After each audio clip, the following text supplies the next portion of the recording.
이혼 서류에 도장 찍었다고 시부모 제사를 안 차리겠다는 거냐? 전 시어머니는 며느리의 얼굴에 앞치마를 던지며 악을 썼습니다.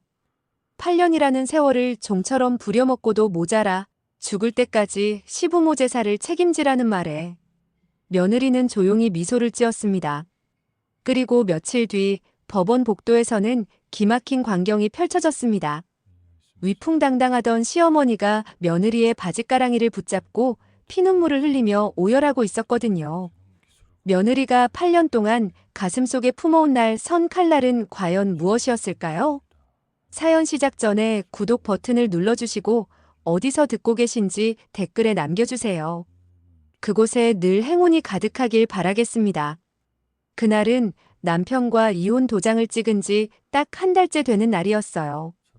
김지혜는 침대 위에 커다란 캐리어를 활짝 열어두고 옷가지를 하나씩 골라 담으며 입꼬리를 올렸습니다. 8년 만에 처음으로 가슴이 두근거렸거든요. 제주도의 파란 바다가 벌써 눈앞에 펼쳐지는 것만 같았지요. 엄마, 아빠, 거기 선크림은 넉넉히 챙겼어? 나 이번 여행 가면 정말 손가락 하나 까딱 안 할 거야. 하루 종일 바다만 보면서 누워있을 거니까 그렇게 알아. 친정어머니가 웃음을 터뜨렸습니다. 그래, 우리 딸 그동안 시집살이 하느라 고생 많았다. 이번엔 아무 걱정 말고 푹 쉬어. 밥상도 내가 다 차려줄 테니까 너는 주는 밥이나 맛있게 먹고 잠이나 실컷 자거라. 지혜는 전화를 끊고 캐리어 안에 얇은 원피스를 올려놓으며 흥얼거렸습니다. 그때였습니다. 진동 없이 화면만 환하게 켜진 휴대폰 액정에 낯익은 번호가 떠올랐지요. 지혜는 그 자리에서 굳어버렸습니다. 오영자였습니다. 지혜는 액정을 한참 바라보다 결국 통화 버튼을 눌렀습니다. 지혜야, 나다. 나 지금 가슴이 너무 답답하고 조여와서 숨이 꼴딱꼴딱 넘어갈 것 같아. 나 좀 살려다오. 어머니 아프시면 저한테 전화하지 마시고 119를 부르시거나 병원을 가세요. 전 이제 갈 이유가 없는 사람이에요. 병원 간다고 이 병이 낫겠냐? 자식 새끼는 나 몰라라 하고 나 혼자 이 큰 명절을 어떻게 보내라고. 네가 와서 제사상이라도 봐줘야 조상님이 노하지 않으시지. 어서 좀 와서 도와다오. 응? 이 늙은이가 이렇게 빈다. 지혜는 전화를 귀에서 떼어 멍하니 액정을 바라봤습니다. 가슴 어딘가가 슬금슬금 조여들었지요. 한번 맺힌 동정심은 쉽게 끊어지지 않는 법이었거든요. 어머니가 거실에서 소리쳤습니다. 지혜야, 방 안에서 안 나오고 뭐해? 누구 전화인데 얼굴이 그렇게 굳었어? 엄마 그게. 지혜는 옷이 반쯤 담긴 캐리어를 내려다봤습니다. 그리고 천천히 원피스를 꺼내 침대 위에 올려놓았습니다. 야, 너 설마 또 그 집 구석에서 전화 온 거야? 받지 마. 당장 끊어버려. 너 그 집 시댁살이 하다가 병든 거 잊었어? 지혜야, 정신 차려라. 너 이혼 도장 찍은 사람이야. 이제 그 집이랑 남남이라고. 시댁이 어딨고 시어머니가 어디 있어? 우리는 먼저 공항 가서 기다릴 테니까 얼른 준비해서 나와. 아빠. 그래도 사람이 죽어간다는데 어떻게 모른 척을 해. 딱 이번 한 번만 마지막으로 얼굴만 보고 바로 공항으로 갈게. 어른이 저러시는데 마음이 안 좋아서 그래. 아이고, 이 순에 빠진 것. 지혜야. 지혜는 이미 가방을 들어올리고 있었습니다.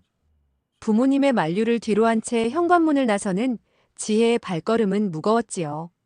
택시 안에서 지혜는 창밖을 바라보며 중얼거렸습니다. 그래, 마지막이야. 얼굴만 비추고 딱 이번 한 번만 도와드리고 오는 거야. 그러면 내 마음도 편해지겠지. 시댁 골목 끝에 다다랐을 때 오래된 대문 안에서 기름 냄새가 진하게 흘러나왔습니다. 지혜는 대문을 밀었습니다. 거실에는 이미 제사 식재료가 산더미처럼 쌓여 있었습니다. 두부, 명태, 시금치, 도라지가 신문지 위에 펼쳐져 있었고 그 한복판에 영자가 멀쩡하게 서 있었거든요. 어머, 이제 오니? 시간이 벌써 몇 시야? 어서 손 씻고 부엌으로 들어가서 불부터 올려라. 어머니, 아까 전화로는 곧 숨이 넘어갈 것처럼 아프다고 하셨잖아요. 병원 가셔야 한다면서요. 이제 내 얼굴 보니까 싹 나았다 왜. 전 붙일 사람이 눈앞에 딱 버티고 있어야 병이 낫지. 나 혼자 알아 누워 있으면 누가 밥 한 술 떠넣어 주기라도 한다니. 지혜는 입을 열었다가 다물었습니다. 영자는 이미 앞치마를 지혜 앞으로 집어 던지고 있었거든요. 이혼한 건 우리 아들이랑 문제고 너랑 나랑 맺은 인연이 어디 보통 인연이니? 하늘이 정해준 부모 자식 인연이야. 죽을 때까지 명절 도리는 하고 사는 게 사람 자식 도리인 법이다. 어떻게 그런 말씀을 하세요? 결국 앞치마를 두르고 시작된 부엌일은 끝이 없었습니다. 가스불 앞에 선 지혜의 얼굴은 금세 붉게 달아올랐고 기름 방울이 팔뚝 위로 튀어도 닦을 겨를이 없었지요. 영자는 지혜 곁을 맴돌며 끊임없이 잔소리를 늘어놓았습니다. 전이 왜 이렇게 두툼해? 이게 전이야, 떡이야? 8년 동안 가르쳤어도 손끝이 여태 그 모양이니? 죄송해요. 다시 예쁘게 붙일게요. 에휴, 저 맹추 같은 걸 데리고 우리 아들이 어떻게 8년을 살았는지 몰라. 내 속이 다 터진다, 터져. 낮이 되자 시댁 친척들이 하나둘 모여들었습니다. 그들은 지혜를 보자마자 눈을 흘기며 수군거렸습니다. 아니, 이혼했다더니 갈 데가 그렇게 없나? 결국 명절에 여길 기어들어오네. 낯짝도 참 두껍지. 이혼녀가 무슨 체면이 있어서 제사상을 차린다고. 지혜는 고개를 숙인 채 소반을 들고 부엌과 거실을 오갔습니다. 그때 지혜의 휴대폰 화면에 사진 한 장이 떴습니다. 제주도 바닷가였습니다. 파란 물결 앞에서 엄마와 아버지가 나란히 서서 환하게 웃고 있었지요. 지혜는 그 사진을 화면이 꺼질 때까지 바라봤습니다. 눈물이 날 것 같아 입술을 깨물었습니다. 그때 부엌으로 영자가 걸어 들어오더니 지혜 앞으로 생선 박스를 쿵 내던졌습니다. 너 잘 들어라. 내년 명절부터는 며칠 일찍 와서 대청소부터 싹 해놔. 집안 꼴이 이게 뭐냐? 며느리가 없으니 먼지가 산더미잖니. 어머니, 내년이라니요? 저 이제 이 집 식구 아니에요. 아니긴 뭐가 아니야. 올해 이렇게 와서 일한 것만 봐도 내 마음 다 안다. 내가 특별히 봐줄 테니까 내년부터는 늦지 말고 딱딱 맞춰서 오란 말이야. 알겠어? 지혜는 생선 박스를 내려다봤습니다. 손이 부르르 떨렸습니다. 부엌 창문 밖으로 까만 밤이 내려앉고 있었습니다. 이 보이지 않는 족쇄를 끊어내야 한다는 것을 알면서도 어떻게 끊어야 할지 몰라 지혜는 찬 부엌 바닥 위에 서서 긴 밤을 버텼습니다. 다음 날 새벽 5시였습니다. 지혜는 거실 바닥에서 웅크린 채 겨우 눈을 붙이고 있었지요. 그때 발끝에 둔탁한 충격이 왔습니다. 야, 김지혜. 너 지금 잠이 오니? 해가 중천에 뜨게 생겼는데 어디서 빈둥거려. 조상님들 배고파서 노하시기 전에 어서 일어나서 국부터 끓여. 얼른. 어머니, 아직 밖이 캄캄해요. 지금 겨우 새벽 5시예요. 5시가 아니라 3시라도 일어나야지. 남의 집 제사 지내러 왔으면서 어디서 꼬박꼬박 말대꾸야? 어서 안 일어나. 지혜는 부은 눈을 손등으로 비비며 천천히 몸을 일으켰습니다. 온몸이 뻐근했지요. 어제 기름 튄 자리가 진물을 흘리고 있었지만 들여다볼 틈도 없었습니다. 차례상 준비는 끝이 없었습니다. 지혜가 냄비 앞에 서면 영자가 뒤를 바짝 따라붙었고 지혜가 도마 앞에 앉으면 영자가 그 옆에 쪼그려 앉아 시비를 걸었지요. 너 잘 들어라. 네가 우리 아들 길을 팍팍 죽여놔서 집안에 이 사달이 난 거야. 이혼? 흥. 네가 지은 죄를 생각하면 평생 우리 집 종노릇을 해도 모자라. 그 죄를 다 갚아야 내 얄궂은 팔자가 풀리는 줄이나 알라고. 귀 먹었어? 시어머니가 말을 하면 대답을 해야 될 거 아냐. 네, 알겠어요. 알겠으니까 제발 그만 좀 하세요. 아침 식사 자리가 차려졌습니다. 어젯밤부터 모여든 친척들이 상 앞에 둘러앉았고 영자는 맨 윗자리에 앉아 지혜가 차린 음식들을 하나씩 집어들며 투덜거렸습니다.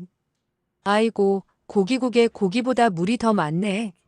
예, 넌 8년을 가르쳐도 어째 손맛이 요 모양 요 꼴이니? 제주도 참 없다 없어. 그러게나 말이에요, 형님. 8년이나 시집살이 했으면 눈치껏 배워야지. 요즘 젊은 사람들은 이래서 문제라니까. 영자는 수저를 탁 내려놓더니 지혜를 똑바로 쳐다봤습니다. 너 똑똑히 들어라. 서류에 도장 찍었다고 남남인 줄 아니? 너는 죽어도 우리 집 귀신이야. 앞으로 제사 때마다 딴 생각 말고 꼬박꼬박 와서 상 차려. 이건 선택이 아니라 내 운명이야, 알겠어? 지혜는 젓가락을 내려놓았습니다. 어머니, 그건 못하겠어요. 저도 제 인생이 있고 이제 이 집 사람이 아니잖아요. 순간 식탁이 조용해졌습니다. 영자의 눈이 가늘어졌습니다. 뭐? 못해? 이게 어디서 눈을 똑바로 뜨고 대들어. 너희 부모가 자식 교육을 어떻게 시켰길래 어른 말에 토를 달아? 너희 친정 엄마가 그렇게 가르치더냐? 대답 안 해? 너희 엄마 아빠가 너 이혼시키고 나서 그렇게 당당하게 굴라고 가르쳤냐고. 어디 근본도 없는 집안 아니랄까봐. 지혜는 입술을 꽉 깨물었습니다. 부모님 이름이 그 입에서 나오는 순간 참았던 것들이 목구멍까지 치밀어 올랐지요. 하지만 지혜는 눈을 내리깔고 아무 말도 하지 않았습니다. 오후가 되자 친척들이 마당으로 나가 웃고 떠들기 시작했습니다. 영자는 그 틈을 노려 지혜를 거실 한복판에 세워놓았지요. 야, 김지혜. 너 이혼할 때 우리 아들한테서 뺏어간 돈 있지? 그거 당장 내놔. 어머니, 그 돈은 제가 8년 동안 고생한 거 인정받아서 법원에서 결정해준 위자료예요. 뺏어간 게 아니라고요. 웃기고 있네. 그게 왜 내 돈이야? 우리 집안 조상 대대로 내려온 핏줄 같은 돈이지. 남의 집 딸년한테 줄 돈은 단 1원도 없어. 돌이라는 게 있으면 당장 이리 내놔. 못 드려요. 그건 제 앞날을 위해 최소한으로 받은 거예요. 뭐? 못 줘? 이 여편네가 누굴 바보로 아나. 우리가 너 같은 걸 걷어준 은혜도 모르고. 이혼녀 딱지 붙어서 어디 가서 얼굴 들고 살 줄 알아? 그 돈 안 내놓으면 너 오늘 여기서 못 나가. 지혜는 몸에 힘을 주어 팔을 뿌리쳤습니다. 그리고 방으로 걸어 들어가 문을 잠갔습니다. 그러자 문 밖에서 주먹으로 문을 두들기기 시작했지요. 열어. 당장 안 열어. 너 이 집안의 죄인인 거 잊었어? 어디 감히 시어머니를 앞에 두고 문을 걸어 잠가. 당장 나와서 무릎 꿇고 빌어. 지혜는 문에 등을 기댄 채 두 손으로 귀를 막았습니다. 쿵쿵 울리는 문소리가 가슴팍까지 파고들었지요. 저녁 무렵 폭언 소리가 잠잠해졌습니다. 지혜가 조심스럽게 방문을 열자 전화기를 귀에 붙인 채 거실을 서성이고 있었습니다. 어머, 형님. 응, 맞아. 우리 지혜가 글쎄 잘못했다고 싹싹 빌면서 어제 달려왔지 뭐야. 제사상도 지가 다 차리겠다고 난리를 쳐서 내가 겨우 봐줬어.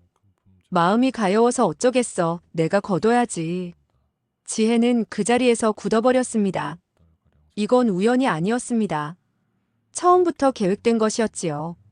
전화를 끊고 돌아서더니 지혜에게 차가운 물 한 잔을 내밀었습니다. 그러면서 입꼬리를 천천히 올렸지요.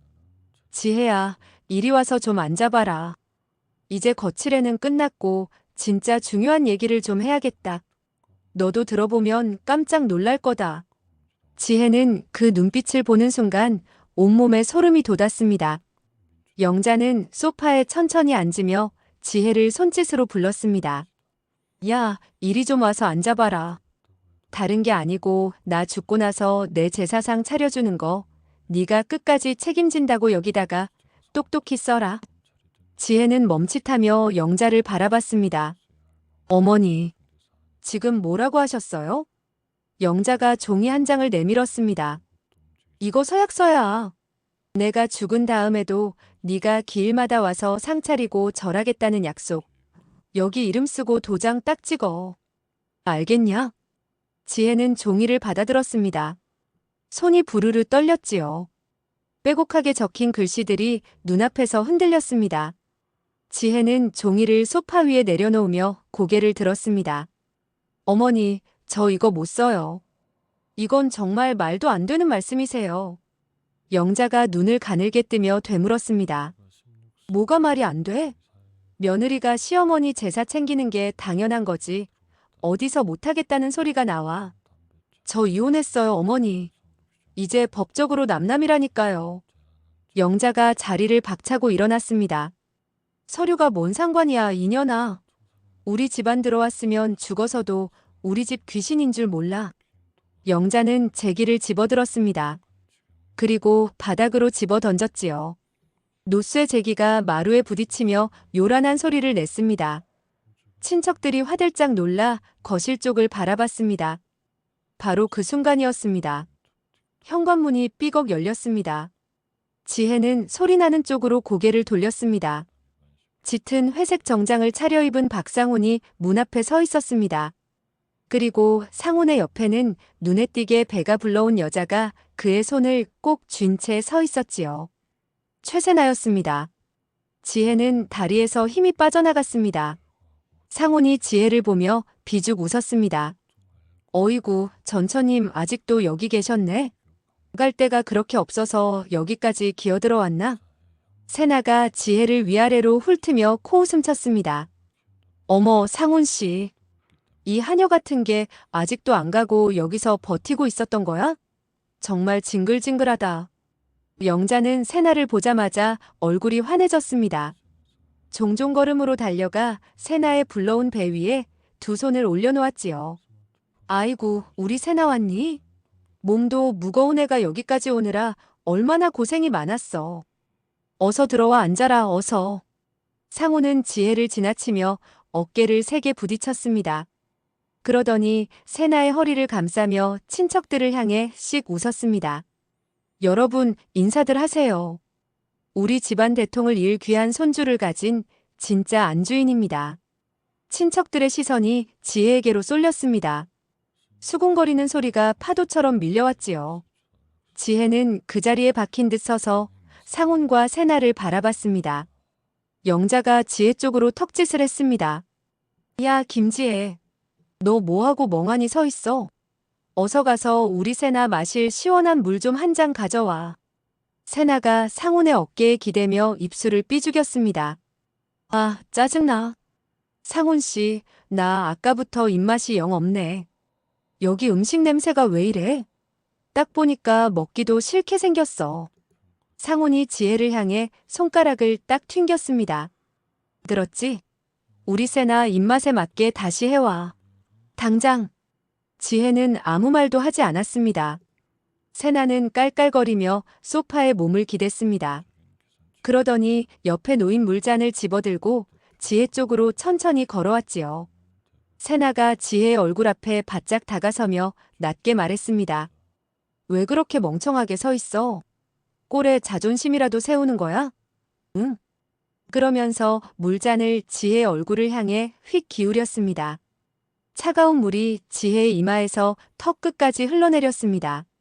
순간 주변 소리가 다 사라지는 것 같았습니다. 친척들의 웃음소리도, 영자의 목소리도, 상훈의 비웃음도 들리지 않았지요. 들리는 건 지혜의 심장 소리뿐이었습니다. 지혜는 천천히 손등으로 얼굴을 닦았습니다. 그리고 고개를 들어 앞을 바라봤습니다. 눈앞에 제사상이 있었습니다. 전과 나물과 탕국과 과일이 가득 올라간 기다란 상이었지요. 지혜가 새벽부터 두 손으로 만들어낸 것들이었습니다. 지혜는 두 걸음 앞으로 나아갔습니다. 그리고 제사상 끝을 양손으로 움켜쥐었습니다. 영자가 다급하게 소리쳤습니다. 야, 야, 너 지금 뭐 하려는 거야? 그거 놓지 못해. 지혜는 온 힘을 다해 상을 뒤집었습니다. 탕국이 쏟아지고 전이 날아갔습니다. 과일이 마루를 굴렀고 촛대가 쓰러지며 요란한 소리를 냈습니다. 영자의 흰 한복 위로 국물이 쏟아졌고 세나의 비싼 원피스 위로 나물이 뒤집혔습니다. 비명소리가 터져나왔습니다. 지혜가 그들을 향해 목청을 높여 외쳤습니다. 너희들 제사? 그래, 너희들끼리 실컷 처먹어라. 난 이제 끝이야. 영자가 발을 구르며 악을 썼습니다. 인연이 정말 미쳤구나. 천벌을 받을 년. 상훈도 고함을 질렀습니다. 너 지금 제정신이야? 이게 무슨 짓이냐고 당장 안 치워. 지혜는 그들을 향해 한 발짝도 물러서지 않았습니다. 8년 동안 삭혀온 것들이 온몸을 뚫고 나오는 것 같았지요. 지혜는 뒤주머니에서 휴대폰을 꺼냈습니다. 화면에는 녹음 앱이 켜져 있었습니다. 세나의 폭언도 영자의 강요도 상훈의 모욕도 전부 담겨 있었지요. 지혜는 아수라장이 된 거실을 등지고 현관문을 밀었습니다. 등 뒤에서 영자의 악에 바친 목소리가 쫓아왔지만 지혜는 한 번도 뒤돌아보지 않았습니다. 찬 바깥 공기가 지혜의 젖은 얼굴 위로 세차게 불어왔습니다. 시댁을 뛰쳐나온 지 이틀이 지났습니다. 지혜는 친정집 작은 방에 누워 천장만 바라보며 이틀을 버텼지요. 밥도 제대로 넘기지 못한 채 뒤척이다 사흘째 되는 날 아침, 지혜는 몸을 일으켜 세우고 거울 앞에 섰습니다. 충혈된 눈과 핏기 없는 입술이 거울 속에 비쳤지요. 지혜는 이를 악물고 외투를 집어들었습니다. 강민우의 사무실은 번화가 건물 5층에 있었습니다. 문을 열고 들어서는 지혜를 본 민우는 자리에서 벌떡 일어났습니다. 아니, 지혜야. 너 몰골이 이게 대체 어떻게 된 거야? 얼굴은 반쪽이 되고 눈은 핏발이 서서. 너 무슨 큰일이라도 있었던 거니? 어서 이리 좀 앉아봐. 지혜는 아무 말 없이 의자에 앉았습니다. 그리고 가방에서 휴대폰과 두꺼운 노트 한 권을 꺼내 민우의 책상 위에 올려놓았습니다. 민우야, 여기 다 들어있어. 내 8년 세월 피눈물 흘리면서 기록한 것들이야. 이 안에는 그 사람들이 나한테 뱉은 독한 말들, 그리고 짐승처럼 손찌검했던 것까지 하나도 빠짐없이 다 적혀 있어. 이제 나 더는 못 참아. 민우는 노트를 펼쳤습니다. 날짜별로 빼곡하게 적힌 폭언 내용과 폭행 기록들이 가득했지요. 민우는 페이지를 넘기다 천천히 눈을 들어 지혜를 바라봤습니다. 지혜야, 너 설마 이걸 결혼할 때부터 계속 적어온 거야? 이 모진 세월을 혼자 다 견디면서. 그래. 혹시라도 나중에 내가 너무 억울해서 죽고 싶을 때 내가 왜 이 길을 선택했는지 잊지 않으려고 적었어. 그리고 언젠가는 그 사람들 죗값 치르게 할 날이 올 거라고 믿으면서 버텼어. 민우가 노트를 덮으며 자세를 고쳐 앉았습니다. 그래, 잘 생각했다. 지혜야, 내 말 잘 들어. 일단 그 나쁜 놈한테서 재산이랑 위자료는 법대로 확실하게 다 뜯어내는 게 먼저야. 돈 한 푼 안 주려고 머리 굴리는 모양인데 어림없지. 그리고 이 폭행 증거들은 지금 당장 쓰지 말고 우리가 이기기 위한 비장의 카드로 꼭 쥐고 있자. 비장의 카드라니? 그게 무슨 소리야?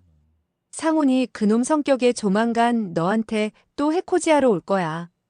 그때 이 증거들까지 싹 다 터뜨려서 쇠고랑을 채워버리는 거지. 형사처벌까지 받게 해서 아주 인생 끝장을 내버려야 해. 지혜는 민우의 말을 들으며 두 손을 무릎 위에 모았습니다. 눈시울이 뜨거워졌지요. 변호사 앞에서 법률 용어를 듣는 것이 아니라 오랜 친구의 목소리로 자신의 8년을 처음으로 똑바로 마주하는 느낌이었거든요. 지혜는 결국 두 손으로 얼굴을 감싸며 어깨를 들썩였습니다. 민우는 아무 말 없이 티슈를 건넸습니다. 그리고 지혜가 진정될 때까지 기다렸지요. 민우가 컴퓨터 화면을 돌려 지혜에게 보여주며 말했습니다. 이거 좀 봐. 시어머니 오영자 씨 명의로 된 비밀 계좌랑 부동산 내역이야. 상훈이 그놈이 이혼하기 전에 너한테 돈 안 뺏기려고 어머니 이름으로 재산을 싹 빼돌려놨더라고. 하지만 꼬리가 길면 밟히는 법이지. 이게 다 세상 밖으로 드러나면 이제 판이 완전히 뒤집히는 거야. 지혜는 화면을 들여다봤습니다. 생각보다 훨씬 많은 금액이었습니다. 지혜의 눈빛이 달라지기 시작했지요. 세상에, 이걸 어떻게 다 찾아냈어? 그동안 나 몰래 이런 짓까지 하고 있었다니 정말 천벌을 받을 사람들이네. 친구 좋다는 게 뭐야? 내가 할 일을 한 거지. 상훈이 그놈, 이제 도망갈 구멍은 하나도 없어. 민우가 조용히 웃으며 덧붙였습니다. 그리고 지혜야, 한 가지 더 방법이 있어. 네가 겪은 이 억울한 사연을 사람들한테 좀 알려보는 건 어때? 이름을 숨기고 익명으로 올려도 좋아. 그 시어머니랑 남편이 했던 못된 짓들 녹음한 거 조금만 공개해도 세상 사람들이 가만히 안 있을 거야. 지혜는 잠시 망설였습니다. 그러다 천천히 고개를 끄덕였지요. 그날 밤 지혜는 민우가 알려준 대로 인터넷 게시판에 글을 올렸습니다. 제목은 단 한 줄이었습니다. 이혼하고 나서도 제사상 차리러 시댁에 불려갔습니다. 다음 날 아침 눈을 뜨자마자 지혜는 휴대폰을 확인했습니다. 댓글이 수천 개였습니다. 실시간 검색어에도 올라 있었지요. 응원과 분노의 댓글들이 화면을 가득 채우고 있었습니다. 지혜는 댓글을 하나씩 읽어내려갔습니다. 세상에, 요즘 세상에 저런 집구석이 다 있나요? 세댁, 당신 잘못 하나도 없어요. 남편이랑 시어머니 꼭 감옥 보내세요. 우리가 끝까지 응원할게요. 지혜는 휴대폰을 가슴에 꼭 안았습니다. 오랫동안 혼자라고 생각했는데 세상에 이렇게 많은 사람들이 자신의 편이라는 사실이 낯설고도 뭉클했지요. 지혜는 자리에서 일어나 책상 앞에 앉았습니다. 그리고 민우에게서 받은 서류들을 펼쳐놓고 하나씩 꼼꼼히 들여다보기 시작했습니다. 더 이상 당하는 쪽이 아니었습니다. 이제는 지혜가 먼저 움직일 차례였지요. 소송 준비가 마무리된 날 밤 민우가 사무실 불을 끄며 지혜에게 말했습니다. 지혜야, 걱정하지 마. 우리가 무조건 이겨. 확실하게 이겨서 저 사람들 눈에서 피눈물 나게 해줄게. 지혜는 민우의 말을 들으며 창밖의 도시 불빛을 바라봤습니다. 처음으로 앞이 환하게 보이는 것 같았습니다. 민사재판 당일 아침이었습니다. 지혜는 새벽부터 눈을 떴습니다. 거울 앞에 서서 단정하게 재킷을 여미고 머리를 올려 묶었지요. 손이 떨렸지만 눈빛만큼은 흔들리지 않았습니다. 법원 복도에서 영자를 마주쳤습니다. 예전에 당당하던 기세는 온데간데 없었습니다. 영자는 낡은 외투를 걸친 채 복도 한쪽에 쪼그리고 서 있다가 지혜를 보자마자 달려왔지요. 영자가 지혜의 손을 덥석 잡으며 떨리는 목소리로 말했습니다. 지혜야, 지혜야, 나 좀 보자. 예, 제발 이 어미 한 번만 살려다오. 우리끼리 조용히 만나서 해결하면 될 일을 왜 여기까지 끌고 오니? 응, 내가 다 잘못했다. 내가 빌게. 제발 이번 한 번만 없던 일로 해주고 소송 좀 취하해 다오. 제발. 지혜는 영자의 손을 천천히 내려다봤습니다. 그리고 아무 말 없이 그 손을 차갑게 걷어냈습니다. 영자가 눈물을 훔치며 뒤를 따라왔지만 지혜는 법정 문을 밀고 들어갔습니다. 민우는 가장 먼저 녹취록을 꺼냈습니다.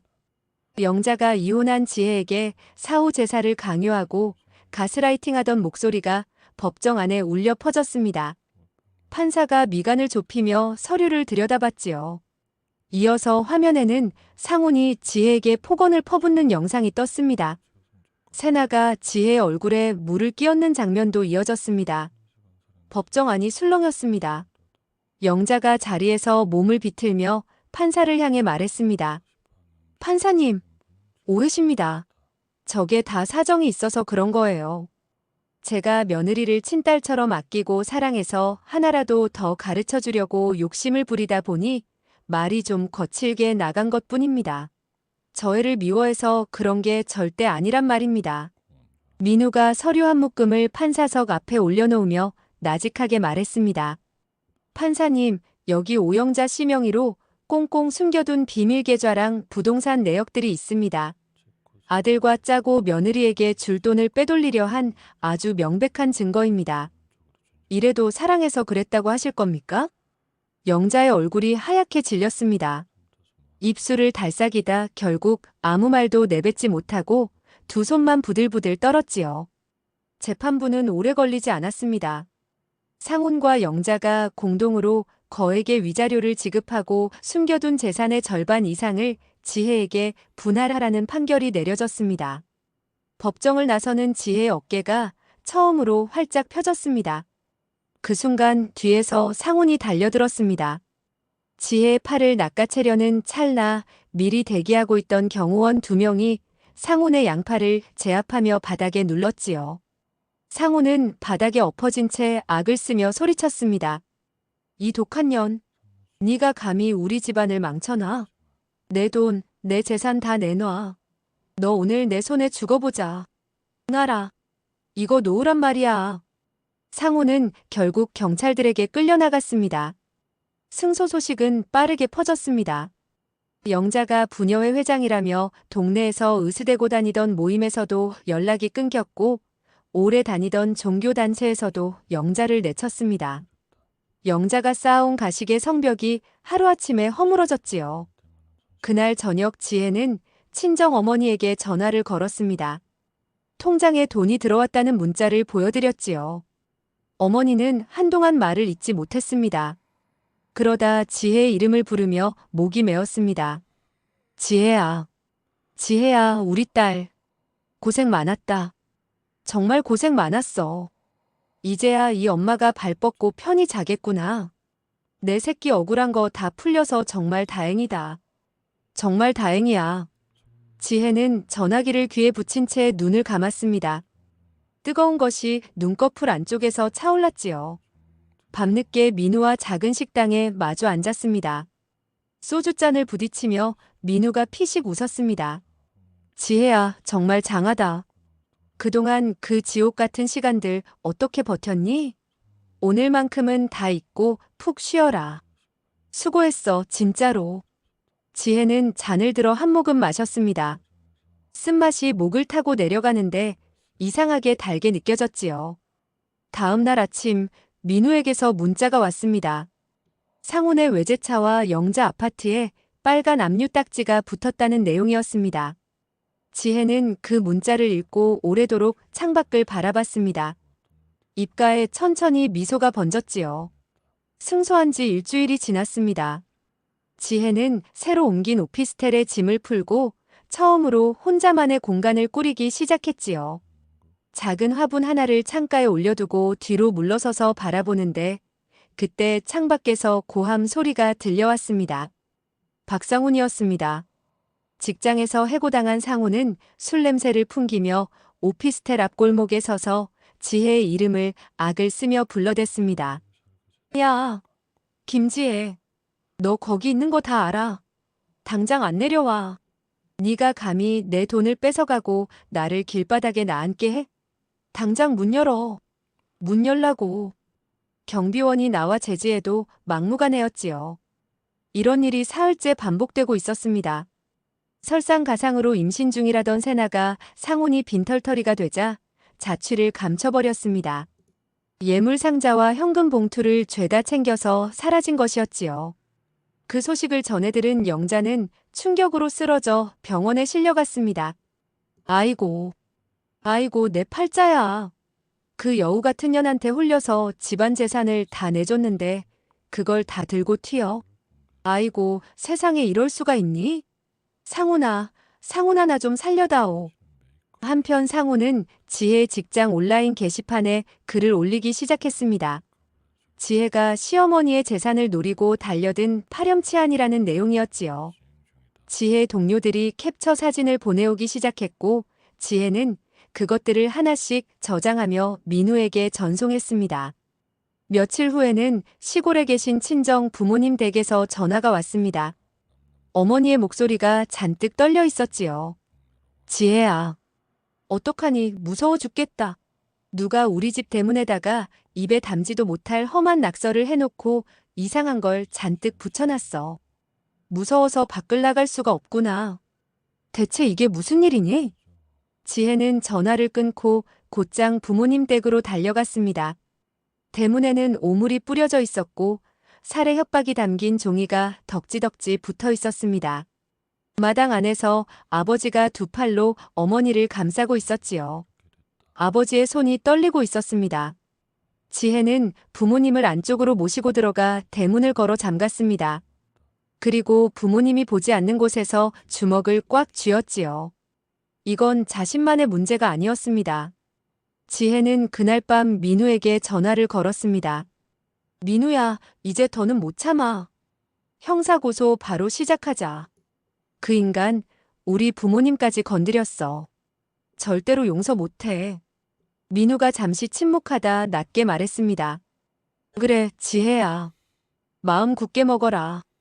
그런데 상훈이 그놈을 완전히 감옥에 보내려면 그놈이 직접 너한테 손을 대는 결정적인 장면이 필요해. 그래야 빼도 박도 못하고 구속시킬 수 있거든. 지혜는 전화를 끊고 오래 생각했습니다. 상훈의 성격을 누구보다 잘 알았지요. 궁지에 몰리면 반드시 직접 나타난다는 것도 알았습니다. 며칠 후 퇴근길이었습니다. 지혜는 일부러 인적이 드문 골목길로 접어들었습니다. 외투 안쪽에는 바디캠이 작동하고 있었고 휴대폰은 클라우드와 실시간으로 연결된 상태였지요. 민우와 사설 보안 요원들이 골목 어귀에서 잠복하고 있었습니다. 예상대로였습니다. 골목 끝에서 상훈이 나타났습니다. 손에 흉기를 들고 있었지요. 상훈은 지혜를 벽으로 몰아붙이며 눈을 치켜떴습니다. 야, 김지혜. 너 잘 들어. 지금 당장 소송 취해야 한다고 말해. 안 그러면 오늘 너 죽고 나 죽는 거야. 내 인생 망가뜨린 데가 오늘 똑똑히 치르게 해줄 테니까. 지혜는 두 다리에 힘을 주었습니다. 온몸이 떨렸지만 겉으로는 패닉에 빠진 표정을 유지했지요. 상훈이 지혜의 핸드백을 낚아채려 손을 뻗었습니다. 그 순간 지혜를 거칠게 밀쳤고 지혜는 그대로 바닥에 내동댕이 쳐졌습니다. 이게 어디서 눈을 똑바로 떠? 죽고 싶어. 당장 돈 내놔. 내 돈 다 내놓으라고. 지혜는 바닥에 쓰러진 채 어깨에 통증을 느끼면서도 바디캠이 제대로 작동하고 있는지를 먼저 확인했습니다. 그리고 있는 힘껏 비명을 질렀지요. 사람 살려요. 살려주세요. 골목 어귀에서 발소리가 쏟아졌습니다. 민우와 보안 요원들이 달려들어 상훈을 제압했습니다. 상훈은 바닥에 눌리면서도 지혜를 향해 고함을 질렀습니다. 이 독한 년, 너 나중에 두고 봐. 내가 나가기만 하면 너부터 죽여버릴 거야. 놓으라고. 이거 놔. 지혜는 벽에 기댄 채 천천히 몸을 일으켰습니다. 피멍이 든 팔을 내려다보며 길게 숨을 내쉬었지요. 민우가 달려와 지혜의 팔을 부축하며 낮게 물었습니다. 지혜야, 괜찮아? 어디 많이 다친 데 없어? 정말 고생했다. 이제 다 끝났어. 지혜는 고개를 끄덕였습니다. 눈빛은 흔들리지 않았습니다. 응, 괜찮아. 이제야 정말 끝이 보이네. 유치장으로 끌려가면서도 악을 쓰는 상훈의 목소리가 골목에 울려 퍼졌지만 지혜는 그 소리를 등지고 천천히 걸음을 옮겼습니다. 이제 마지막 한 걸음이 남아 있었습니다. 상훈이 구속된 다음 날 아침이었습니다. 지혜는 옷장 맨 아래 칸에 넣어두었던 낡은 가방을 꺼냈습니다. 가방 안쪽 깊숙이 손을 넣자 두꺼운 외장하드가 잡혔지요. 결혼 생활 내내 혹시 모를 상황을 대비해 숨겨두었던 것이었습니다. 지혜는 외장하드를 민우의 손에 건네며 말했습니다. 민우야, 이게 내 마지막 카드야. 8년 동안 그 지옥 같은 집구석에서 내가 어떻게 버텼는지, 그 사람들이 나한테 어떤 짓을 했는지 이 안에 다 들어있어. 이제 세상 사람들한테 다 보여줄 때가 된 것 같아. 민우는 외장하드를 연결하고 파일을 열었습니다. 영상이 재생되기 시작했지요. 민우는 화면을 보다 이내 눈살을 찌푸렸습니다. 상훈이 지혜의 머리채를 휘어잡고 방 안을 끌고 다니는 장면이었습니다. 그리고 그 옆에서 영자의 목소리가 또렷하게 들려왔습니다. 야, 이놈아. 더 세게 때려야 정신을 차리지. 어딜 감히 시어머니한테 눈을 부릅떠. 내버려둬라. 저런 건 좀 맞아야 사람 대접을 받는 법이다. 민우는 영상을 멈추고 지혜를 바라봤습니다. 아무 말도 하지 않았지요. 지혜도 아무 말 하지 않았습니다. 두 사람은 한동안 그렇게 마주 앉아 있었습니다. 형사 재판 날이 왔습니다. 민우는 영상을 법정 스크린에 띄웠습니다. 머리채를 잡힌 채 끌려다니는 지혜의 모습이 법정 안을 가득 채우자 방청석에서 탄식이 터져 나왔습니다.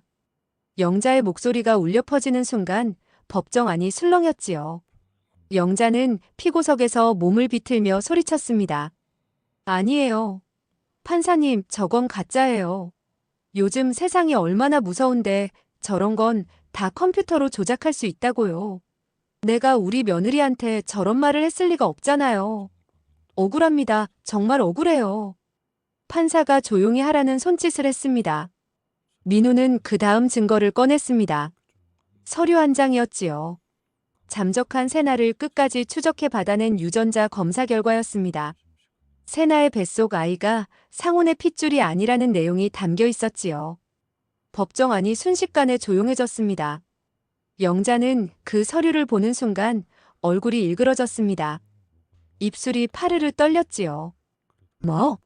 아니야. 그럴 리 없어. 우리 집안대를 이을 귀한 손주인데. 그년이 감히 나를 속여? 내 돈을 다 들고 튀어놓고 애까지 남의 자식이라고. 아니야, 이건 꿈이야.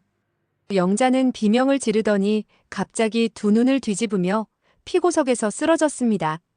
법정 안이 술렁이며 법원 직원들이 달려들었지요. 하지만 판사는 차갑게 말했습니다. 피고인의 상태를 확인하고 재판을 계속 진행합니다. 상훈은 과거의 상습 폭행 전과에 이번 스토킹과 살해 협박까지 더해져 중형을 선고받았습니다. 선고가 내려지는 순간 상훈은 자리에서 벌떡 일어나 고함을 질렀습니다. 판사님, 이건 무효예요. 저 여자가 다 꾸민 일이라고요. 항소할 거야. 내 변호사 불러. 야, 김지혜. 너 거기 안 서? 끝난 거 아니라고 했지. 내가 나가기만 해봐. 가만 안 둘 테니까. 법원 직원들이 달려들어 상훈을 제압했습니다.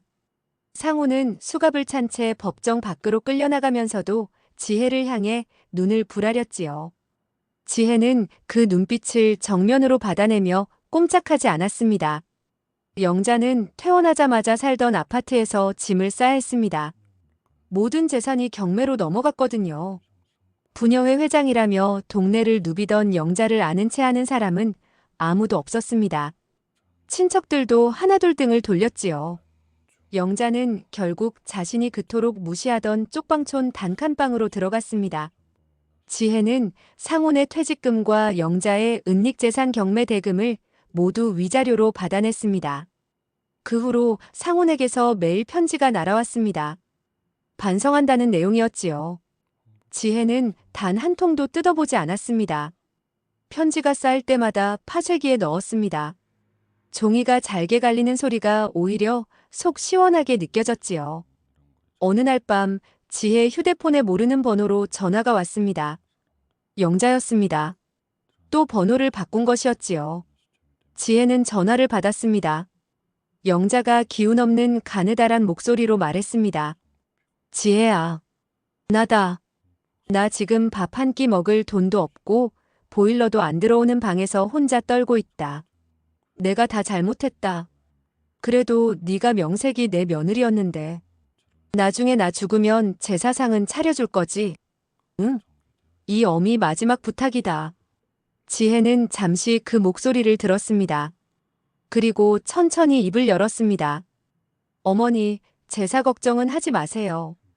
당신이 평생 조상님 돌이 운운하며 저를 괴롭혔으니 아마 당신 조상님들이 지옥 문 앞까지 직접 마중을 나오실 거예요.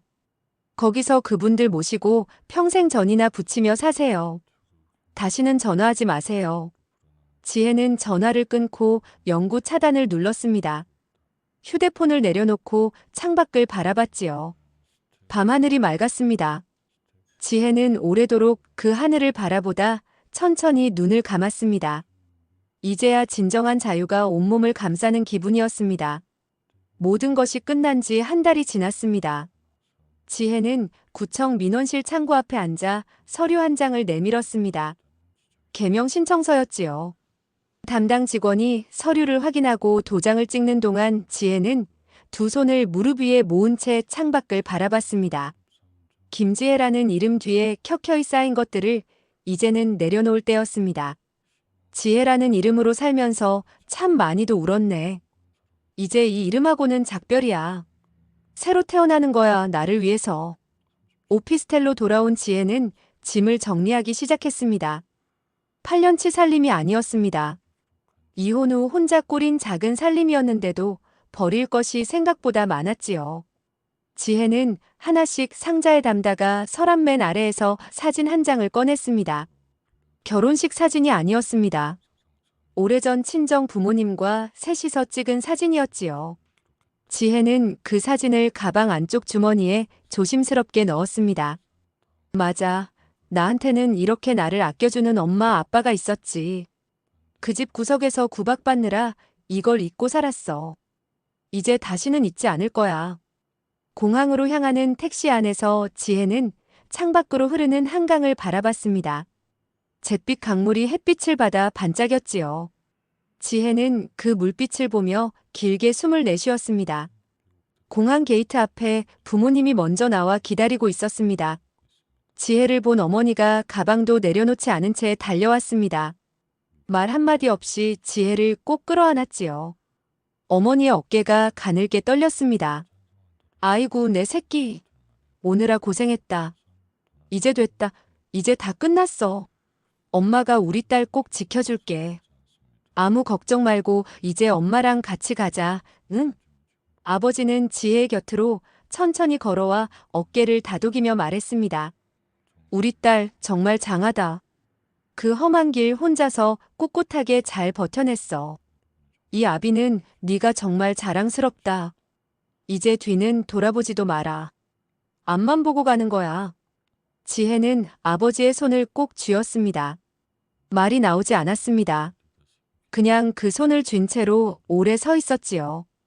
비행기가 활주로를 달리다 땅을 박차고 올라갔습니다. 창밖으로 도시가 점점 작아졌습니다. 빽빽한 아파트 숲이 장난감처럼 보이다가 이내 구름 속으로 사라졌지요. 지혜는 그 풍경을 바라보며 가슴속 깊은 곳에서 무언가 천천히 풀리는 것을 느꼈습니다. 8년 동안 단 한 번도 풀리지 않던 것이었지요. 제주도 공항 문이 열리자마자 바람이 밀려왔습니다. 지혜는 눈을 감고 그 바람을 맞았습니다. 비릿하고 짭조름한 바다 냄새였지요. 기름 냄새도 제사 음식 냄새도 아니었습니다. 아, 살 것 같다. 진짜 바다 냄새네. 맵고 지독한 연기 냄새가 아니라 진짜 시원한 바람 냄새야. 미리 예약해둔 별장은 바다가 바로 내려다 보이는 언덕 위에 있었습니다. 마당에 나무 테이블을 꺼내놓고 아버지가 고기를 굽기 시작했습니다. 어머니는 옆에서 쌈을 싸며 지혜의 입에 하나씩 넣어줬지요. 지혜는 입을 오물거리다 피식 웃음을 터뜨렸습니다. 엄마, 나 이제 32이야. 애기도 아닌데 자꾸 입에 넣어주면 어떡해. 어머니가 또 하나를 입에 밀어넣으며 말했습니다. 32이 아니라 62이 돼도 내 새끼는 내 새끼지.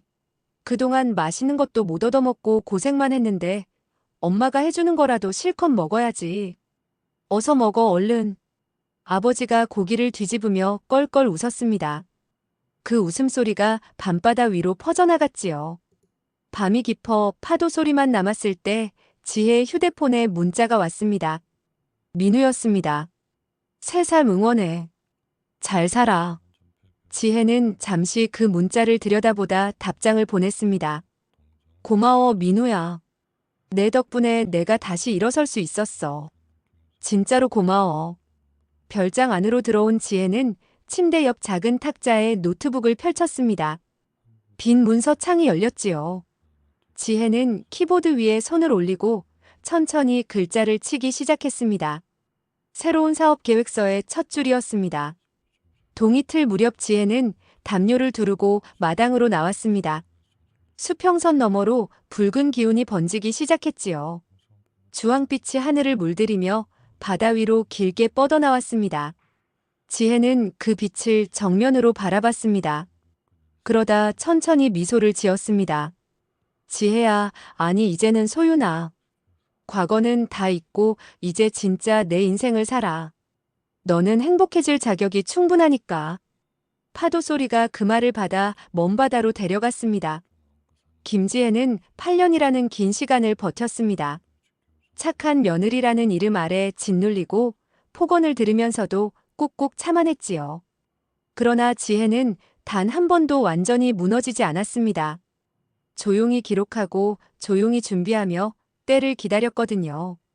누군가는 말합니다. 착하게 살면 손해를 본다고요. 그러나 지혜의 이야기는 우리에게 다르게 말하고 있습니다.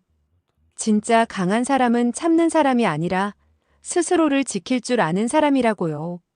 오영자와 박상우는 끝내 자신들이 뿌린 씨앗을 거두었습니다. 가족이라는 이름으로 한 사람의 인생을 짓밟으려 했던 대가를 치른 것이지요. 제주도 바다 앞에서 환하게 웃던 지혜의 얼굴이 오래도록 마음에 남습니다. 늦었다고 생각할 때가 가장 빠른 순간이라는 것을 지혜는 온몸으로 보여주었습니다. 여러분도 혹시 지금 누군가의 눈치를 보며 스스로를 작게 만들고 있지는 않으신가요? 오늘 이 이야기가 작은 용기가 되었으면 좋겠습니다. 여러분, 오늘의 이야기를 어디서 듣고 계신가요? 구독 버튼을 눌러